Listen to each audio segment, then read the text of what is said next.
Coach Lemonis is joined tonight by his center fielder, Jake Mangum, his catcher, Dustin Skelton, and his starting pitcher, Peyton Plumley. Coach will make an opening statement.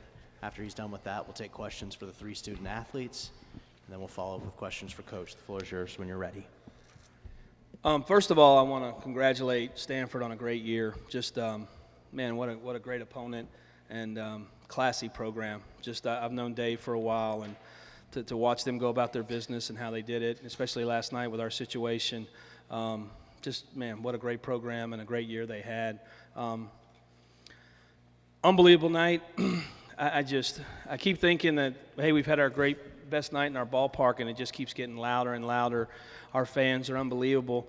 And then our ball club, man, it was a typical Mississippi State game. We just grinded it out, and some great plays by these guys up here. I thought we got a great start by Peyton. After the first batter of the game, we were really good. Had to get that out of your system. I think we've had that 2 weeks in a row, and then he just pitched phenomenal. So fun to watch him come off the mound, and our fans, support him. And then just all day long. And then the ninth inning was pretty special to see our guys get congratulated as they finished up playing at the Dude. We'll start with Steve in the middle with the questions for the student athletes. Peyton, we talked about this last week, but last year you had to envision all this. What's the reality like now that you've been the winning pitcher in the game that sends your team to Omaha, Nebraska? It's a feeling like no other. I tell you that. Everything I did to get back to this point was for this moment and to get back to Omaha and give our fans a national championship, which is what we're looking to do. And for all that to actually happen, to come into place, it's so surreal. And I'm super thankful to be here, and I'm super thankful for the opportunity to play for this university. We'll go back right to David. Jake, what was that like in the ninth inning? You start the rally with a single. Elijah cleans it up with a 3-run homer. Last inning, last game, just like old times. I mean, what was that like? Man, if you think I could put that into words, you're crazy. That was, man, you can't write it any better. My first ever hit at Dudy Noble was the same as my last, the 6-hole. Of course, it was the first pitch too. Then Mac just, all week, Elijah McNamee doesn't get drafted. There's 1,200 picks in the draft, and he didn't get drafted. It's a joke. And all week he said God's got him. He's going to, stay with God, and good things will happen. And he's got him. That whole inning was God, man. It was, it was really, really cool and just magical. It was magic. We'll go to Ben, front row left. Peyton, I saw you when you were walking off the field for the last time. You kind of looked both ways and then said something into your hat. What did you kind of say, and what was that moment like? Well, I looked around, just kind of take everything in. Coach Lemonis said, take it slow. And I knew that would be my last time stepping off the mound and my last game ever at Dudy Noble Field. And looking down in my hat I didn't say anything. I was trying to keep myself from crying. But it was, that's how it is, man. You fall in love with this team. You fall in love with the university. You fall in love with all the fans and the amount of support they bring to us. I mean, you can't do anything else but compete your butt off and trying to win in front of them and to dogpile in front of all of them and have the season that we've had is really, really special. We'll go third row middle to Robbie. This is for Dustin. You said the other week that you really worked hard in the off season with Justin Foscue and worked on your hitting and your receiving and things like that. To go from where things were at Vanderbilt last year to this point where you get the clutch hits time after time this weekend and you get those two guys thrown out in that one inning, what's that journey been like for you? Tell you what, it's been unreal, man. I mean, I got here my freshman year and wasn't promised playing time. Didn't play much. I think I got 60 ABs, 70 ABs, whatever it was. And I just took it as a learning curve and just wanted to do everything I could for my team. And, man, just to see where my game has progressed and just got to now is just absolutely I'm thankful for all these great coaches that I've had and all these great teammates that I've had to help me get to where I'm at today. So Go back into the middle with Steve. It's also for Dustin. You know, they walk hitters to get to you, and you make them pay, and then for some reason they want to continue to steal bases on you. I mean, do you see that as a personal thing with you? Do your eyes light up when you see a runner take off, knowing you got a chance to make a big play for your team? Yeah, absolutely. I thrive for that. I thrive for making that big play. Bottom of the ninth, and we need a hit. Man on third, 2 outs. I'm the guy you want at the plate, so I wanted everything to be taken into my hands. So Go back to the cameras and Tom. For Jake, last year, obviously, the emotions of your guys' run to Omaha was a little bit different from now, but I was wondering if you could take us through, what you're feeling right now, maybe as opposed to last year, and what are some of the first things you think about getting back to the College World Series? Well, just two completely different stories, you know. Last year we were, hung up to dry, in early April. No one had any confidence in us, and we had to prove a lot of people wrong. And then, my first 2 years here, making it to a super regional and going 0-2 in both, it almost felt like a hill we couldn't get over. And last year we, won just a crazy series at Vanderbilt. It was very emotional, and this year we kind of just stayed the course, and we played well all year. But I can speak for myself here. I didn't come back just to make it to Omaha. We're trying to win a national championship, so we're one step closer, and we got work to do. Go front row left to Tyler. Dustin, last night you were behind the plate and you were watching a ball sail out to center. You said you thought it was gone, and now tonight it was sort of the opposite situation. Your ball was flying out to right center. What were you thinking when you saw the ball flying out there, and then what was it like when you were standing on third, knowing that you just drove in 3 runs? honestly, off the bat, I thought it was gone. But coach says get 2 out of the box. So I was just thinking, run my tail off and try to get to second base. When it fell, I turned second, looked at the fans as I was going to third, and I was overwhelmed with how loud it was, and just I was trying to live in the moment. We'll go third row left to Teddy. Jake, when you got here, Mississippi State was coming off of one of its worst seasons in recent memory, and to now be at a point where you're coming to 4 super regionals and back-to-back Omaha. Just what has that experience been like, and to be a lead-in part in that all 4 years? Well, when I got here as a freshman, it was a unique situation. Yeah, State was coming off one of its worst seasons, but the guys that were coming back were extremely talented that year. Go look at the 2016 team and look at how many guys are in the bigs, or not, if not very, very close. This year we tied that team with the most amount of draft picks, 11. So, on paper it looks like I came into a bad situation, but it was a great situation. We had tons of good players on that team, and that team. If it wasn't for a lot of those guys on that team, I wouldn't be where I'm at now in my game. Jacob Robson, for example, was a center fielder when I came here, and he really took me underneath my wing and showed me how to do things the right way. I can go on and on about players, but yeah, 4 supers, 4 years, and 2 trips to Omaha. There's one way to beat it. Yeah, there's one thing left to do, and it's still in front of us, so let's go do it. We'll go front right to Brett, then we'll go to Steve. Peyton, you give up the leadoff homer, and then you don't give up a hit for like 2 hours. How did you settle into that game, and what did you use to mow them down there?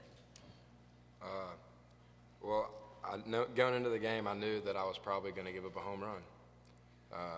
I've done it just about every time I've gone out there. I just, when the first batter of the game does it, it kind of messes with your mind a little bit, as opposed to cruising through a game and giving up one in the 5th or the 6th. But after that, I knew that if I let my emotions get the best of me, that Stanford, as good as a club they are and as good as hitters they have, they would eat me alive. And I took a deep breath. I looked around, I took in the moment, and I just told myself, this is not how I'm going out, and this is not going to be how my last outing is going to end up for me.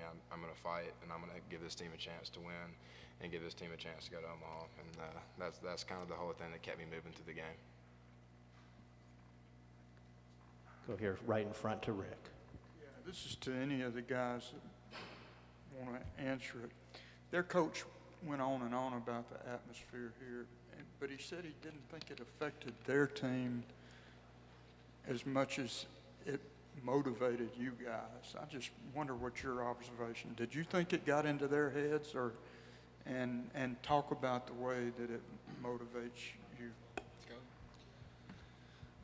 Yeah, I talked to the shortstop, and he said, man, our regional, we had a sold out crowd of 2,300 or 2,800 or whatever it was, and I said, yeah, well, you're in front of 13,000 right now. How's it feel? And he's like, man, it's unlike anywhere else. He just said that this place is special, and it'll continue to be special for a long time. So. Okay, we got time for a couple more for the student athletes. We'll go middle to Steve. Jake, you mentioned getting to Omaha. It was all new for you last year. What can you bring from that experience this year and maybe go up there and finish the deal? Well, we were one game away from the national championship last year. I mean, in the fall, whenever we're going to the stuff that we don't want to do, all the 6 a.m. workouts, the swimming in pools, the Omaha Challenge, well, we're here. But, you know, we do it to win a national championship, not to be in the Elite Eight, you know. So being there once, it kind of slows things down for you a little bit, and just puts it into perspective for you that it's like, I mean, the guys on the team this weekend weren't very nervous because we'd already been in a super regional type field. I mean, that game 3 last year at Vanderbilt was, it gives you a lot of experience really, really quick. But yeah, you know, I think it's really helpful for us. You know, I'm also happy that a lot of guys that couldn't go last year get to go, like Plumlee, Spencer, and all the new guys on the team. Barlow. I'm for sure leaving someone out, but a lot of those guys get to go now, and I'm really excited for that. We'll wrap up the student athletes with Ben, front left. Peyton, you mentioned you joke about giving up the home run. I know that team obviously has a lot of big bats, and you pitch to contact. I mean, was there any kind of different game plan in that, or any different way that you have to attack a team like that you sort of carried out? Well, we talked all week about fastball location would beat this team, being able to move the ball in and out. I didn't have my best stuff when it comes to command with getting the ball away to the right-handed hitters, but luckily I was just sinking it and I was keeping it down, which was good enough to you know, keep them on their toes, and mixing in a changeup and a slider. That helped a lot too, but you know, just being able to move the ball in and out, it doesn't really matter who you pitch against. You keep them off balance. Keep them off your fastball the best you can, and put the fastball where you want it. Good things will happen, and make it move to arguably the best defense I've ever had behind me. It's really easy to pitch. Thanks, fellas. Congratulations. Thank you, guys. Hail State. Hail State, baby.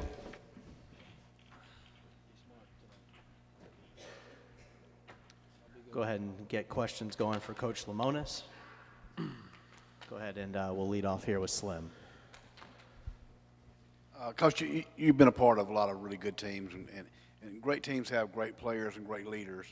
I know Jake gets a lot of credit for that, and deservingly so, but there are more leaders on this ball club than Jake. Can you talk a little bit about that nucleus of leaders on your ball club? Yes, this is a very player-driven program. I mean, Jake's an alpha, Ethan's small. The neat group that we have is we have that really talented group of sophomore players too. You know, the Westbergs, the Foscues, there's just so many leaders. And in this group, when you play in this program, you play in so many big environments. You just learn how to play at this level. And we seem to do it day in and day out, and you get used to it a little bit. And they've had so much postseason experience today. Even in our locker room, we talked about, we've been here. You should be used to this. Go out and play our game. But we just have, it's a neat dynamic in our program. We have so many older leaders, but we have a great sophomore class too that's shown a lot of leadership and production. We'll go to Rick. Yeah. Chris, before I forget about it, what about JT Ginn? What's his availability? How's his recovery? And he's been good. He threw a little bit before the game. If we had to play tomorrow, he would have been pitching tomorrow. So he's in a pretty good spot right now. Maybe try to get him a bullpen tomorrow and get him ready for the next week. But he's been. It was nothing major. It's just getting him to where he feels right. We'll go back to the cameras and Tom in the gray shirt. Coach, the question was asked to Jake too, but if you could maybe put in the words the ninth inning with Jake getting a single, Elijah cleaning it up. This past week we've talked about those guys and what that moment meant for the dugout.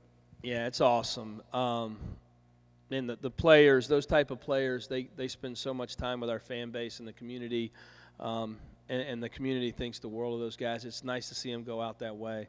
It was a little out of control all week. Jake's been doing his hands. I don't know if did he get a hit at any time when he did that, but that's Jake. And Elijah's week's been really hard. I mean, and he is such an awesome kid. He's a great player, but he's even a better person.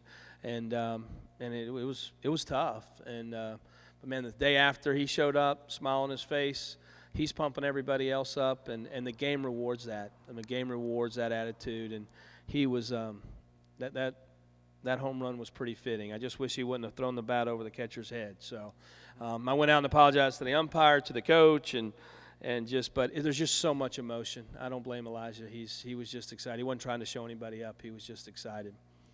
Go middle, second row to Steve. Obviously, you've got a little time to think about it, but what's kind of your philosophy about pitching in Omaha? Are you a guy that wants to start with your ace in game one or game two? So what are your thoughts there? Yeah, I'm hoping Ethan Small's running out there game one. I don't know who we're playing yet. I refuse. Everybody kept talking to me about Omaha. I said, I don't know. I don't even know who we would play, how it matches up. I feel like it's a bad mojo, so I'll look at all that. But we'll get Ethan Small ready to go, and you want to have your best guys as many times as you can, even though our guys have pitched really good, and I think they're all a pretty good matchup out there. It kind of depends on how the wind's blowing sometimes when you get to Omaha. I spent a lot of time when I was at Indiana, our conference tournament was there, and a couple weeks earlier it usually blows out, but every other time I've been there and played in the World Series, it feels like it's blowing in, so that dictates it a little bit. We'll go third row right to David. Chris, you talked about Jake being kind of an alpha and everything, and you think back most kids when they're like 18 to 22 and having 4 different coaches and just the uncertainty and him just continuing to be awesome through whatever. I mean, why is he able to do that? He's a chameleon, maybe. I mean, he's adapted to every environment. He's been great for me because there's things that I've wanted to implement that maybe weren't important to one of the other coaches, and he's had full buy-in, and for a senior – I mean, in the fall, we were talking about these guys have learned 4 bunt defenses, 4 first and thirds. I mean, it's been pretty tough for him, but his buy-in piece is huge. He just wants to win, and he wants to represent his university. And, man, he had some goals that he wanted to accomplish this year, and one was getting back to Omaha, and one was being a better draft pick, and he's done both of those to this point. But he just, he's just a star. I mean, he is just and what's nice about him is he is what Mississippi State baseball is. Tough, hard-nosed, play hard. That's been the challenge we talk about all the time is our style and our culture. The players will change, but hopefully that mentality stays inside our program. We'll stay on the right far second row with Joel. I asked you about Peyton the other day, but this year for him to have missed out on that Omaha trip last year, just how much have you seen this year the desire for him to, I guess, make good on that, to get back to Omaha after not getting the chance to last year? I think he fought for so long just to get back in the mix. We got him in the fall. He hadn't played in the whole year. He wasn't real good in the fall. We came out in the early season. He was pretty good, and then he struggled, and he's just kept fighting. I mean, the biggest thing with Peyton is he said it here tonight. He really wasn't great early, and then he found it. And he found it because he competed. He just didn't give in. He just kept making pitches, and that desire to get back and experience it was huge for him because he did miss it. We'll go over here to coaches left and Ben. Coach, you've talked about Dustin and what he brings both in the batter's box and on the field, but is tonight kind of a validation of that? I mean, he makes those couple of spin throws out short and then hits the triple to put things ahead. I mean, what kind of validation is that on a guy like that who really just does get it done on both sides? When I took the job and you look at your roster and you look at everything, I had so many people tell me who's going to catch and what are you going to do, and coming off last year and even this weekend, Stanford's catcher's awesome player. I mean, I think he was the defensive player in the pack. And I told Dustin after the game, I said, you were the best catcher on the field tonight. I mean, he was phenomenal. And he works really hard. Our catching coach, Kyle Cheesebro, has done a great job. But Dustin just keeps getting, some players, the great players, they get better just a little bit every day, and that's kind of what he's done over his career. I mean, the big hits that he's had the last 2 nights, but the way he handles our pitching staff, and he has such a great demeanor from our pitching coach to our pitchers to him. It's like having a coach out there between the lines. We'll go second row middle with Brian. We're coming up on about a year for you being named head coach here. Just for you, I know the ride's not over yet, but what has this year been like for you to take over a team with this kind of expectations, and really to this point you've delivered on them? Well, I think it's the team's delivered. I mean, it's been a crazy year for sure. I mean, I think anytime you take a new job, and we've got a good team. I mean, I have a good staff of coaches, and they've done a phenomenal job. And then we had an older group that's done some things, but we had a lot of question marks. I mean, we had some guys. I'm super proud when I watch Jared Liebelt pitch tonight. And shoot, I had tears in my eye watching Cole Gordon, who we had to talk back into coming, and Mr. Mississippi State too. It's just fun, but it has been a crazy year, and but like you said it, we're not done yet, and this group is really, like I said it earlier, they're player driven. They have goals, and they're still motivated from last year. A lot of those older guys of getting back and playing the best they can in Omaha. Got time for a couple more for Coach before we wrap it up. We'll go back to Rick here in the front. Chris, you've been a lot of places, a lot of atmospheres in college baseball, and you knew you were coming to a special place. But have you ever seen anything like the last 2 nights here? Nothing. I mean, it's just, I can't talk to my coaches. I mean, it is so loud, and they are so into it and so knowledgeable about the game. You know, I told John after the game, I mean, what an unbelievable place to play. And I was never here at the old ballpark, but this new one is special. And the character it brings, the crowds, the noise, the atmosphere, it's just every team that's come and played, just they're so complimentary after they leave. Because it is a rowdy environment, but it's a classy environment, and our fans we have baseball fans here, and they live and die baseball, and that's a special group. Anything else for Coach before we let him go? We'll go back up front to Slim to wrap it up. Back to JT. He missed a couple of 3 starts earlier in the year. Is what he's having now, is that similar to what he was going through then? Yeah, it's just a small strain. So he missed 1 start, or really threw in it and came out, and then he pitched the next week. But it's just, like I said, it's just muscle. Thank you, Coach. Congratulations. Thank you. Thanks, guys. Appreciate it.